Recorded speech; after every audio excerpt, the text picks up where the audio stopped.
My presentation to you today focuses on the environmental credentials of exhaust gas cleaning systems, hereafter referred to as scrubbers. So let's get started with a few environmental facts on air emissions. 92% of the world's population live in areas where air pollution levels exceed the World Health Organization's ambient air quality guidelines. 1 in 8 premature deaths in the world are linked to air pollution. That equated to 7 million deaths in 2012 alone. The World Health Organization's safe limit for fine particulate matter, also known as PM10, is currently 10 micrograms per cubic meter. Now, you can follow and check the air quality index for your home city or hometown using that link there. I checked it this morning for Hamburg, quite interesting, 28 this morning.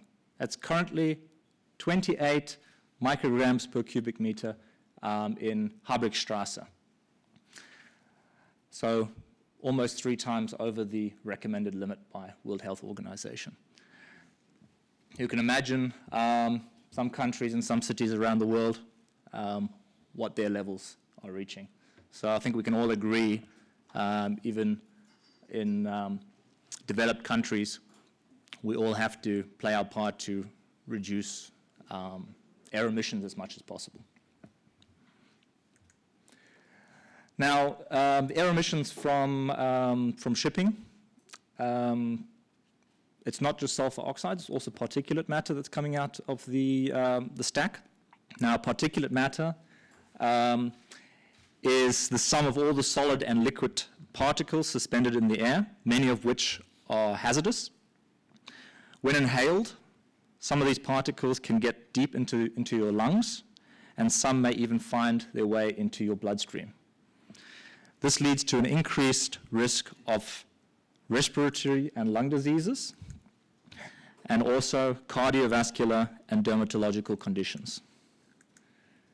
And furthermore, they contribute to all types of cancers. Scrubbers, what can they do? They can capture and remove up to 94% of particulate matters exiting the funnel of a ship. So I think we can all agree that's a great thing. The next thing that's coming out the funnel is also black carbon. Now, what is black carbon? It's the sooty black material emitted from any sources that burn fossil fuels. It can be from diesel engines, can be from coal-fired power stations. It has a twofold impact. One is on human health. So it's estimated that 4.9 million premature human deaths per year are preventable by adopting available mitigation measures. On the climate change side, what happens is when this black carbon lands on ice sheets, glaciers, tops of snow-peaked mountains, it's black, so it absorbs the heat, increases the temperature, the surface temperature, and increases the rate of melting. Ultimately, this increases the rate of sea level rise. That's black carbon deposited on a glacier in British Columbia, Canada. And we all know what that is. That's what sea level rise looks like in its extreme form. Again, scrubbers can capture and remove up to 60% of black carbon. It would be great if it would be 94% or 99%, but still, it's doing a great job removing more than half of black carbon from the emissions. So again, welcoming news. Then, of course, there's sulfur dioxides, which is what the sulfur cap is all about, ultimately. Sulfur dioxide is a colorless, toxic gas which has a burnt match smell. It's released naturally by volcanic activity, both on land and on the seabed. It's produced also as a byproduct of burning fossil fuels contaminated with sulfur compounds. Chronic to long-term exposure to high levels of sulfur dioxide can lead to breathing problems, respiratory illnesses, and heart disease. Further oxidation of sulfur dioxide causes acid rain, which particularly damages forests and lakes, but also has an effect on man-made infrastructure such as buildings and monuments. Scrubbers can remove up to 99% of sulfur dioxide from the ship's emissions. Great, huh? Great news. Putting all air pollution together, it's also known as the invisible killer. Air pollution may not always be visible, but it can be deadly. As you can see on the screen there, 29% of deaths are from lung cancer, 24% of deaths from stroke, 25% of deaths from heart disease, and 43% of deaths from lung disease, all caused from air pollution.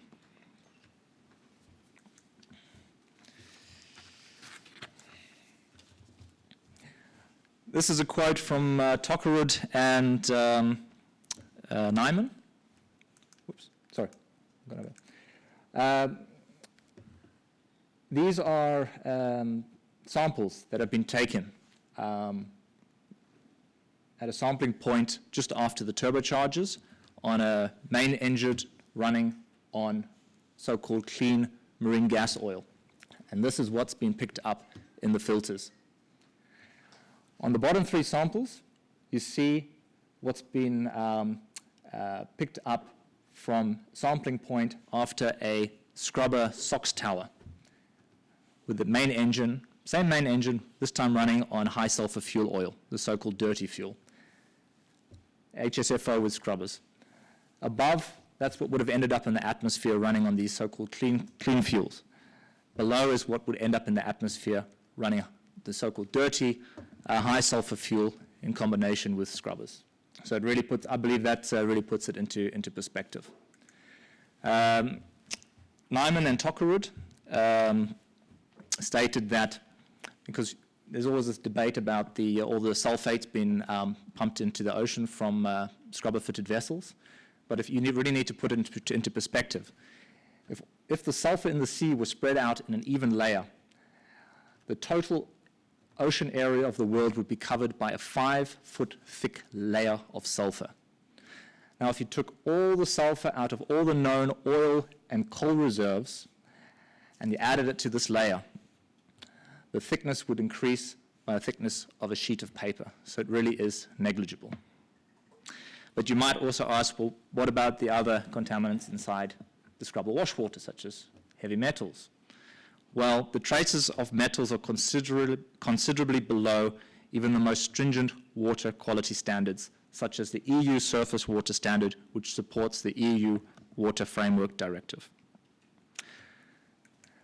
And it's also a proven technology. There's nothing new about it. It's been used for decades in shore-based applications, coal-powered power stations, for example.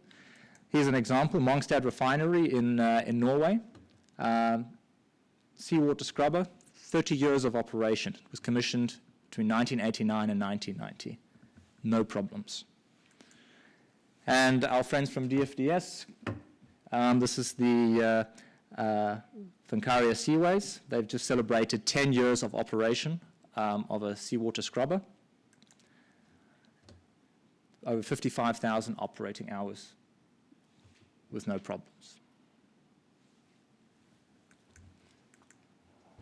Now, what about independent studies? Are there any independent studies available? I'm glad you asked. There is. There's the one back in 2012 by the Danish Ministry of the Environment. There's one that was released last year by the Japanese Ministry of Land, Infrastructure, Transport and Tourism. Then there was one released this year by Concau, and another one by IVL, Swedish Institute, Research Institute, which are all available online, and I recommend you have a read of them. Very insightful. Here's a quote from the Swedish study. So, sulfur dioxide emissions are reduced significantly with the exhaust gas cleaning system on board the Stena Britannica. Our results show that emissions of sulfur dioxide to air are lower at the use of high sulfur fuel together with a scrubber than when a low sulfur fuel oil is used.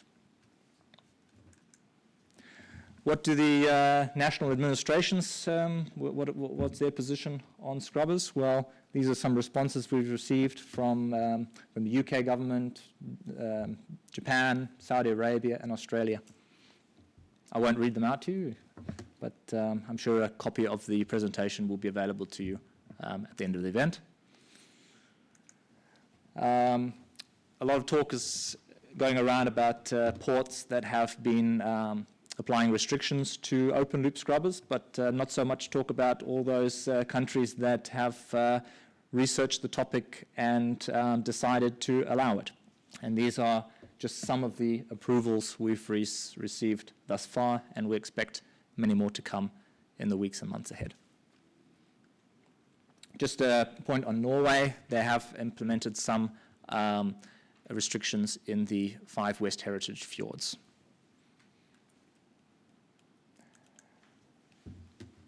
What else is very important to point out is this technology is approved by the IMO, and it wasn't a decision that was made overnight. There was a lot of discussions, a lot of research,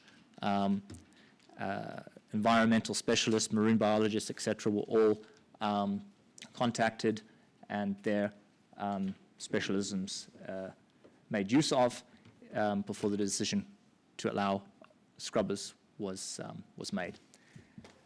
And this is quoted directly out of MARPOL Annex 6, Regulation 14. So what I'm trying to say here is that early movers who invest in this type of technology should not be punished for being early movers, because that will simply hamper innovation going forward into 2030 and 2050, which we certainly don't want. Now, why have I got a picture of a refinery up there? Well, this is to emphasize the fact that whenever we're comparing the different solutions for 2020, and also, for 2030 and 2050, we should always consider the full well-to-wake emissions of the different solutions put on the table. It's important and very critical to look at the entire life cycle of the fuels that we're trying to compare in order to compare apples to apples. And this is a quote from the Concow report, which I mentioned earlier. The production of fuels with lower sulfur will lead to increased CO2 emissions from the refining industry. Making use of onboard scrubbers will result in lower overall carbon dioxide emissions versus desulfurization of fuels in refineries. So the big question to really ask yourselves is, do open-loop scrubbers have a positive or negative net environmental impact, taking into account both air emissions and water discharges? The answer to that is they have a positive net environmental impact. And we use the baseline of very low sulfur fuel oils because, quite honestly, if you're not going for scrubbers, you're going to be operating, except those that have maybe chosen LNG, you'll be going for very low sulfur fuel oils for your fleet. Well, I've got 1.5 minutes left. Might as well make the most of it. Oldendorff carriers are founding and active members of the Clean Shipping Alliance 2020. These are just some of the other members of our alliance. There's 38 or 39 in total.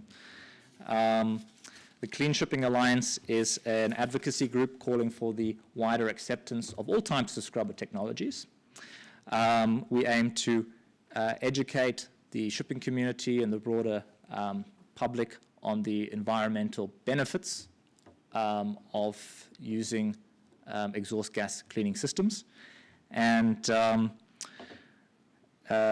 we're a UK registered not-for-profit organization representing, as I said, 38, 39 leading ship owners, operators, and charterers. If you would like to find out more about scrubber technology, there's a wealth of information on the website. Please go to www.cleanshippingalliance.org. 2020.org.